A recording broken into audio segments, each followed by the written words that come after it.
welcome back to a new episode of Be a Fan podcast. You can now notice I am actually on video.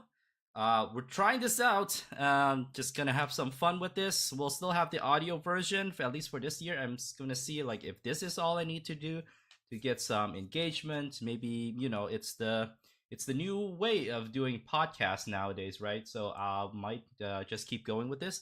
I've been having a lot of fun creating video edits, just trying out different ways of making engagement. It's been a good learning curve. If you want to check out, I have a TikTok that I'll make available in the show notes. The YouTube shorts will be out. Just me breaking down a little bit from the fans' take about what I saw during the week. I'm not going to be able to watch all games. I'll be very very honest, but I will definitely be able to rewatch and tell you some of the things that will get us excited. What gets me excited as a fan, of course, is the different stories, the outcomes, what the implication means for the future, and just anything that gets me to continue to sticking to it with to be a fan. Let me just put this out on Twitter. Maybe they'll get some people here to chill and talk about. Yes, there it is. Talk a little bit, share their thoughts.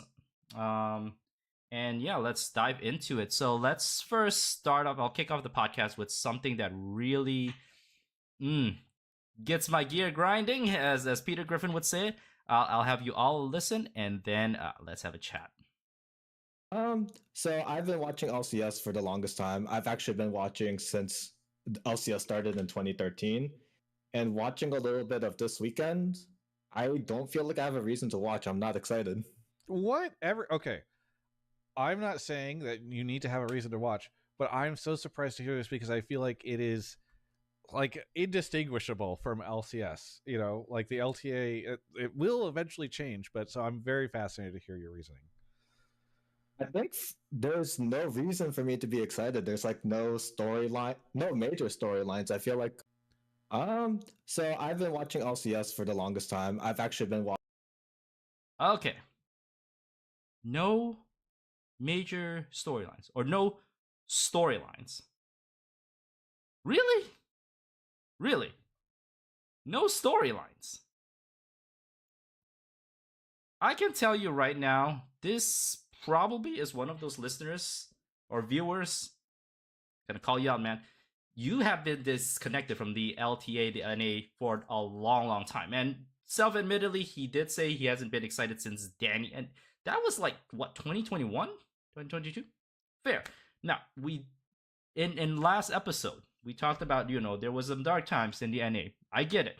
And this is probably one of those people that have been disconnected, didn't follow anything from the off-season, all the changes. And you know what? There will be people like that, but you're calling in saying you checked a little bit out of what happened this week and again went on to give this huge sweeping statement that the LTA, there's no reason to watch the LTA because there is no storyline. Just hearing that part from the Hotline League, and thank you so much, Travis, I really appreciated your reaction too, because that was a genuine reaction that I got. Just from just first week, if you've been following even in the off season, even if you haven't been following in the off season, but if you've been interacting part of the discussion on social media, there's so many things that's been happening, and I can rattle them off. I even put them on my TikTok to kind of. Oh my gosh, I feel so old. Anyways, put them on kind of the shorts. There is the storyline of Loki versus Saint on the first day. That was a major decision from C9 to who's going to be replacing Jojo Pyun. And then we have Whippo calling out, the league. And don't be myopic. This is not just about, the idea of streaming scrims. In fact, this is about the idea that, teams were not helping each other out to improve. We're not helping each other to make real, big, real movements. Sorry, I'm just adjusting. Real movements to get better as a region, to contend as North America. Even though now we are going to combine, and they're probably going to have even more ways. If streaming scrims can happen, don't just think that 8 teams in LTA North we could be doing this with people from the South. We could be learning and exchanging ideas. We could be developing strategies. We could come together and bring creativity back to the LTA. And then also have that idea that our biggest goal is coming together to beat the LEC, to beat the LPL, to beat the LCK. Now, probably our aim is more LPL than LCK because we have been LEC for the past 2 years, and their teams, I've watched a little bit of it. I don't know. I'm not impressed. Arsh just has a different opinion about that, but that is a big storyline that we can, as a region, need to grow, and we cannot be comfortable doing the same thing over and over again, trying to hide strategies that doesn't work, and thinking that, oh, we'll continue to have to come up with different ways of not winning, right? Especially for the teams that already from the beginning of the talks have no shot. Well, you're not going to surprise them with smoke and mirrors. Dignitas tried that. They tried to cheese Giant top in a couple of years back. Yeah, they won the game. What else are they going to do with that? Did they carry that momentum? Did they expand? Did they become, even better? Did they even win the LCS back then? No. But teams are still with this mindset that I'm going to hide my strategies. I'm afraid to kind of share my thoughts and learn from one another, and just so that we can win one series, but not looking at the bigger picture. Staff, coaches, you have to look at the bigger picture. You cannot win a region by focusing on just a simple series versus a top team. Great, you're going to beat FlyQuest with your cheese strategy. You're going to beat TL with your cheese strategy. Can you sustain that success? The answer has always been no, after all these years I've been watching, because your little strategies have little fundamental impact on your players, on your team, and I'm just getting fired up. That is a huge storyline, and I think this is where I align with Whipple. He had to call them out in a way that probably offended a lot of some people. I'm not going to say a lot of people, but I like that, and maybe because that's part of the European influence in me. I grew up in a country where it's mainly it's a colony of the Dutch. So I don't see that as something that I'm going to be offended about. In fact, I take that call out and I say, yeah, we got to do something. We got to become better. We cannot just keep doing the same thing over and over again. And I'm glad people call them out. So that is a major storyline. I'm not talking about scrim streaming. Maybe that's one way. People, love what Los Ratones is doing, the rats in EU, watching the screen. Yeah, that can work because they really have nothing to lose. Maybe that's their mindset. But NA, really? We have something to lose? Yeah, our dignity, our ability to be called a major region was a joke this whole time. Do you all agree or disagree with that?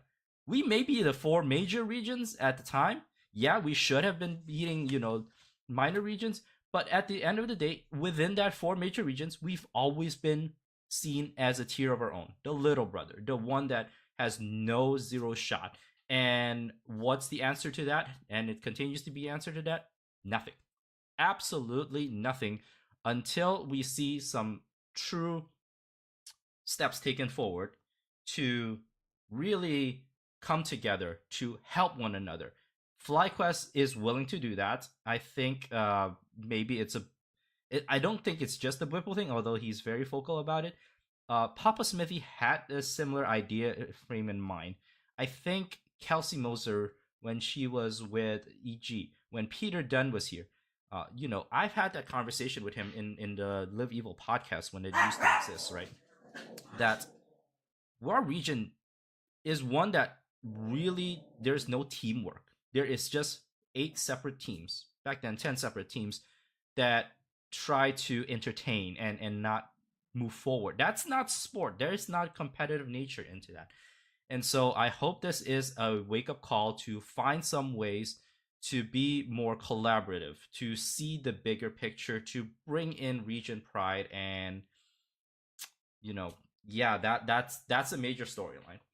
You can hear some of the thoughts that are out there, fans. David Shynock has talked with Golden Glue, and we revealed that the chance of a stream scrim being available is if all teams agree to it, and maybe one scrim per week that can be streamed, uh, as long as all teams are coming together. Just hearing that, I'm already knowing the culture of LTA North is that, yeah, we don't want to do that. Like, yeah, we don't want to show off our secret maneuver that's gonna lead us to nowhere again. BS. Okay, but listen to that one. Go to his YouTube page. He's more popular than I am, so I don't know. Also, let's talk about the other one. Cloud Sicky. He had that post game interview with Palafox to address Whippo. Pala was like, I didn't hear the interview. I disagree. We would always be willing to stream scrims with them, and I don't think that's the entire truth. But I'll give him a benefit of a doubt that perhaps him as a player uniquely has no problem, has no problem with just doing that. So there is that idea there, storylines after storylines. A big part of that storyline, Zoldik, one that you completely missed out on, was the Surdy coming into the league. Oh my gosh, this player has been in the talks last year about why is he not in a tier 1 team. He got his rug pulled out from him when he joined EG, and then EG immediately dissolved. But I really like this player. Listen to the pros that he was on before the season started. Listening to the interviews he has later on. Hint, there will be one release with David on Friday. Go check that out. Listening to him talk, he's a very intelligent individual with the eye on the bigger picture. And I'm glad he's here. Unfortunately, is on the team of Dignitas. I think all the people in the Discord that I'm part of, the LTA Discord, really just say it's a shame that he's on Dignitas, because they see how good he is and how great he of a personality he is. And this is the type of player we need to continue building. These are ways to get the storylines come across and for people to learn about these players. Yeah, I get it. Not all players are extroverted. There's some introverted, but there should be a good mix, because it's the same in cross, traditional sports. There are going to be some superstars that are very shy. You don't hear a lot, in the media when, I don't know, players like Lamar Jackson. I don't get to see him as much as Travis Kelce, for example, or who else is out there? Chad Ochocinco back in the days, for those who are probably too young to remember him. There are going to be some mix, but yet there are avenues to get to know these players and maybe have someone else tell their story, and that's not a problem at all. But Surdy understands the importance of branding and wanting to give back to the fans. He has an open invitation to come on this podcast. So if anyone knows him and tells him about this podcast, that would be wonderful. In any case, that's another big storyline. Another huge storyline is the coming of streamers investing into the scene. We got DSG coming in. This guy is, even all the way from the tier 2, tier 3 level. He invested and he's gotten to tier 1 right now. Yes, it's a guest spot, but who's not excited? People are rooting for them to be, I don't know, maybe there's no expectation that they're going to win, but people are rooting that they're going to make this interesting. And I am, for one, really welcoming that. His influence brought in some old faces back even to the scene. Some people, some faces that will probably be away from League of Legends altogether. Just brings back some excitement. Just seeing that might get some legacy fans just being a little bit more curious. Like, there's excitement. There's something to worth rooting for. And then Moist Critical and Ludwig early in the offseason announced the merger with Shopify Rebellion. Wow, I think there's more and more interest from streamers to invest back in their scene, and this has been a good thing for the LTA North. And I don't know how much this will go on for, but we need to strike while the iron's hot. There's energy, there's expectations, there is just good things going on when streamers are involved. And the last one I'll talk about, Mrs. Chim Chim or Miss Chim Chim. Don't don't kill me, please don't kill me. I listened to her interview about wanting to connect with casual fans, telling them what's going on. Yeah, even if these are not long lasting people that are going to be here, there is interest built in, and then maybe one or two will be like, hey, I like this team, I like the way that they're doing things, let me be a part of it, or at least see the things that are happening right now. So storylines across storylines that are out there, and Zoldyck, I have zero idea what you're talking about. You only care about one aspect, and I respect you for that. But don't make a sweeping statement saying that there's no reason to watch the LTA. There is so many different ways to be a fan, and this is my way creating contents. I'm not even talking analyticals. There are other different, more talented people out there that can talk about the gameplay and all the analytics, and even analyzing game by game. My favorite, Discord, as you can see here on this side, right, is the LTA North Discord, which surprisingly, when I joined, I experienced very low levels of toxicity, or maybe even none. I know there's banters, and sometimes I get hate for it too, but there's no toxicity. And then there's the Oracle Elixir Discord channel that it's on at all times. I mean, it more or less are the same people, but they can give you a deep dive into, all the regions, all the builds, what the pros are doing. Very, very heavily invested in that. Way over my head, and I feel like an idiot at times being in there, but I still feel very close and connected. You get to talk to Papa Smithy at times. You get to talk to Andrew Barn at times. You get to talk to the man himself, Tim Sven who is the founder and creator of Oracle Elixir. And so those are different ways to be involved. So I'll rattle them off. If you want to find a way to be a fan this year and you don't know where to go, I have tons and tons of suggestions for you. So let's kind of wrap this discussion up. I think this is a big part of the pod will be Zoldyck. In terms of fair criticism or crybaby, you fall in the category of crybaby. And I don't know you. I don't mean any disrespect, but please don't tell me that the LTA North is not worth watching. I am going to watch for a lot of different things that happen, including the one that we're going to play against the South. I don't care, that who's gonna win or it's already like settled. I want to watch it, and I want to be there to root for my team.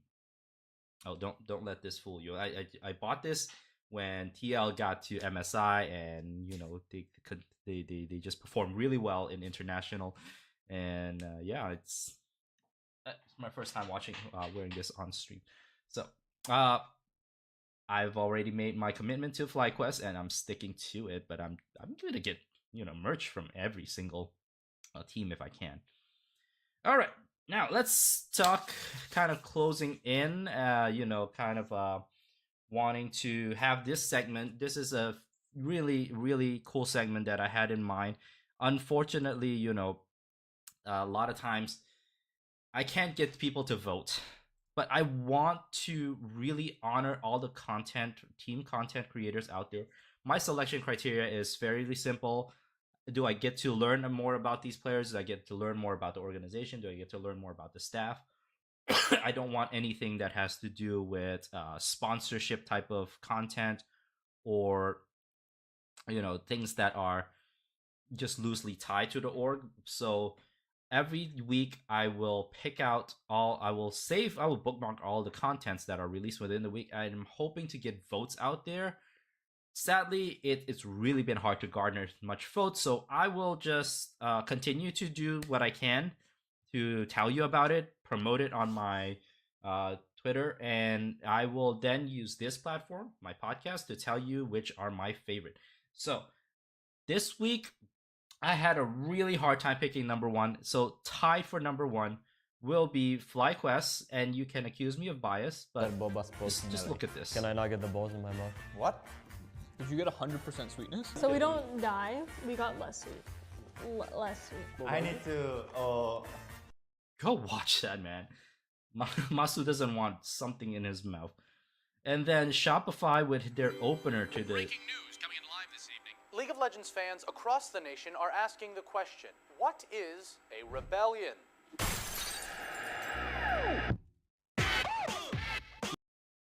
How can you not love the production? Shout out to Retro.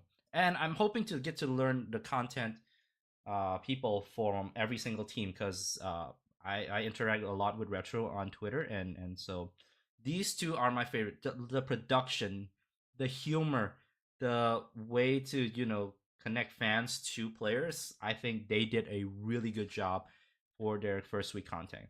Coming in at number 2, Disguised. Host, Oh my and gosh, I'm here at the hilarious. DSG League of Legends gaming apartment. We're here in the parking garage and we're about to head upstairs and meet the LTA team. Let's go. Here we are, home sweet home. The Disguised LTA apartment compound. Let's check it out. Here we got the boys hard at work. Our state-of-the-art kitchen, our Red Bull fridge. Watch the whole thing. I love it. I don't know this guys because I was not there when he's at the height of his fame. But a lot of people can appreciate his humor, his style, and of course now he's bringing the two together with a League of Legends player. My number 3, this is the first timer in the LTA, and of course they're from Latin America, but I will give it to the Lions Gaming from Latam. They're still keeping that name, but there's some creativity here. There is some. I don't get to learn much about the players, but this is a good introduction, at least, that they put in some effort into connecting with us as fans. And the way you just have to read the subtitle because I can't speak Spanish for the life of me. But watch that. I'm excited to see where this content team goes with their team, and just this little clip, super. I'm a fan. ¿Viste los periódicos? Todos lo dicen. Es un suicidio. ¿Lo has visto? ¿Has visto su fuerza? No lo vencerá. Tal vez no gane. Tal vez lo único que haga es aguantar todo lo necesario. I'm fired up. So yeah, those are my top 3 for this week, and so guys, just check it out. I mean, put in some efforts. I'm hoping this also challenge other teams to step it up and really bring in contents that help us feel more included, and these are some of the things that I truly like. The view numbers are varied across, and that could be based on the teams, but so far we're looking at 500,000 views or engagement for Disguise, then 18,000 for Fly, 56,000 for Shopify. It's all over the place, but they put in the work, they put in the effort, and I really appreciate the work that they're doing. Show love, tell them you like them, even if you're not gonna vote for the little things that I'm doing. Just show appreciation. Like them, share with them, interact. Thank you so much then for joining me. I hope this episode gets you fired up, and it certainly helps me get engaged with the season. So until next time, be the best student you can be the best worker you can be, but at the end of the day, ladies and gentlemen, I'm gonna invite you to be a fan.